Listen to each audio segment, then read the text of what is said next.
Anthology of Discourses, a refreshing translation of the Sutta Nipāta, translated by Bhikkhu Sujato and read by Angus Cargill. The chapter on the way to the beyond. Introductory verses. From the fair city of the Kosalans to the southern region came a Brahmin, expert in hymns, aspiring to nothingness. He settled in a region under the shared dominion of Asaka and Nalaka, where he lived on the bank of the Godavari River, getting by on gleanings and fruit. He was supported by a prosperous village nearby. With the revenue earned from there, he performed a great sacrifice. When he had completed the great sacrifice, he returned to his hermitage once more. Upon his return, another Brahmin arrived, footsore and thirsty, with grotty teeth and dusty head. He approached the other and asked for 500 coins.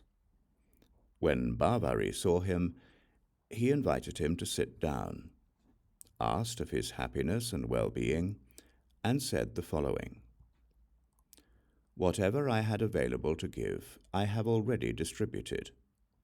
Believe me, Brahmin, I don't have 500 coins. If, good sir, you do not, give me what I ask, then on the 7th day, let your head explode in 7. After performing a ritual, that charlatan uttered his dreadful curse. When he heard these words, Bhavari became distressed. Not eating, he grew emaciated, stricken by the dart of sorrow. And in such a state of mind, he could not enjoy absorption. Seeing him anxious and distraught, a goddess, wishing to help, approached Bhavari and said the following: "That charlatan understands nothing about the head, he only wants money. When it comes to heads or head-splitting, he has no knowledge at all. Madam, surely you must know. Please answer my question. Let me hear what you say about heads and head-splitting." "I too do not know that. I have no knowledge in that matter. When it comes to heads or head-splitting, it is the victors who have vision. Then, in all this vast territory, who exactly does know about heads and head-splitting? Please tell me, goddess." From the city of Kapilavatthu, the world leader has gone forth. He is a scion of King Okkaka, a Sakyan and a beacon. For he, Brahmin, is the awakened one. He has gone beyond all things. He has attained to all knowledge and power. His eye sees clearly in all things. He has attained the end of all deeds. He is freed with the ending of attachments. That Buddha, the blessed one in the world, the clear-eyed one, teaches Dharma. Go to him and ask. He will answer you." When he heard the word Buddha, Bhavari was elated. His sorrow faded, and he was filled to brimming with joy. Uplifted, elated, and inspired, Bhavari questioned that goddess. "But in what village or town, or in what land is the protector of the world, where we may go and pay respects to the awakened one, best of men?" "Near Savatthi, home of the Kosalans, is the victor, abounding in wisdom, vast in intelligence. That Sakyan is indefatigable, free of defilements.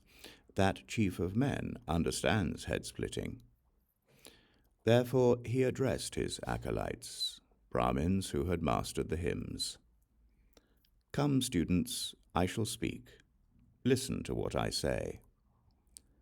Today has arisen in the world one whose appearance in the world is hard to find again. He is renowned as the awakened one. Quickly go to Savatthi and see the best of men." "Brahmin, how exactly are we to know the Buddha when we see him?" We don't know. Please tell us, so we can recognize him. The marks of a great man have been handed down in our hymns. 32 have been described, complete and in order. One upon whose body is found these marks of a great man has 2 possible destinies. There is no third. If he stays at home, having conquered this land without rod or sword, he shall govern by principle. But if he goes forth from the lay life to homelessness, he becomes an awakened one, a perfected one, with veil drawn back, supreme. Ask him about my birth, clan and marks, my hymns and acolytes, and further about heads and head-splitting. But do so only in your mind. If he is the Buddha of unhindered vision, he will answer with his voice the questions in your mind.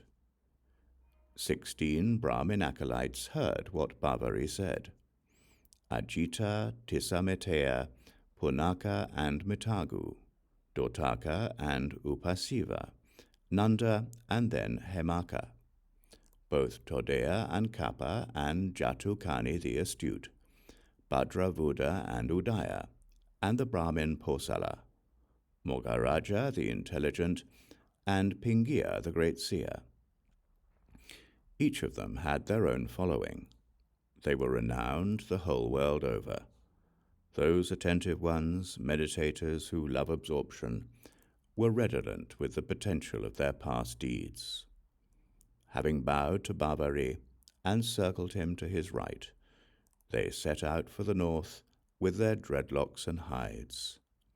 First to Patitana of Mulaka, then on to the citadel of Mahisati, to Ujjaini and Gonada, and Vidisa and Vanasa, then to Kosambi and Saketa, and the supreme city of Savatthi. On they went to Setavya and Kapilavatthu, and to the homestead at Kusinara. To Pava they went, and Bhoga city, and on to Vesali and the Magadhan city. Finally they reached the Pasanaka shrine, fair and delightful, like a thirsty person to cool water, like a merchant to great profit, like a heat-struck person to shade. They quickly climbed the mountain. At that time, the Buddha, at the fore of the mendicant Sangha, was teaching the mendicants the Dhamma, like a lion roaring in the jungle. Ajita saw the Buddha, like the sun shining with 100 rays, like the moon on the 50th day, when it has come to its fullness. Then he saw his body, complete in all features. Thrilled, he stood to one side and asked this question in his mind. Speak about the Brahmin's birth, of his clan, and his own marks. What hymns is he proficient in, and how many he teaches? His age is 120. By clan he is a Bhavari. There are 3 marks on his body. He is a master of the 3 Vedas.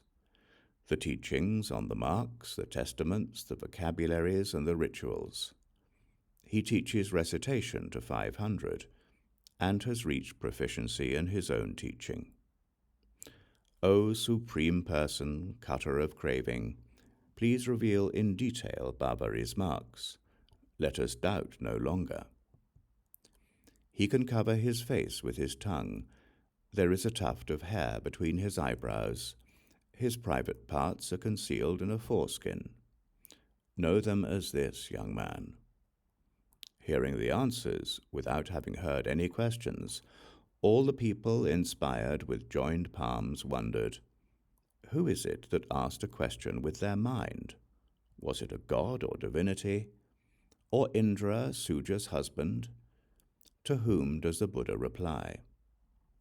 Bhavari asks about heads and head-splitting. May the Buddha please answer, and so, O seer, dispel our doubt. Know ignorance as the head, and knowledge as the head-splitter. When joined with faith, mindfulness, and immersion, and enthusiasm and energy. At that, the student, full of inspiration, arranged his antelope skin cloak over one shoulder, and fell with his head to the Buddha's feet. "Good sir," the Brahmin Bhavari, together with his acolytes, elated and happy, "bows to your feet, O clear-eyed one. May the Brahmin Bhavari be happy, together with his acolytes. And may you too be happy. May you live long, young man. To Bhavari and you all, I grant the opportunity to clear up all doubt. Please ask whatever you want." Granted the opportunity by the Buddha, they sat down with joined palms. Ajita asked the realized one the first question right there. The introductory verses are finished.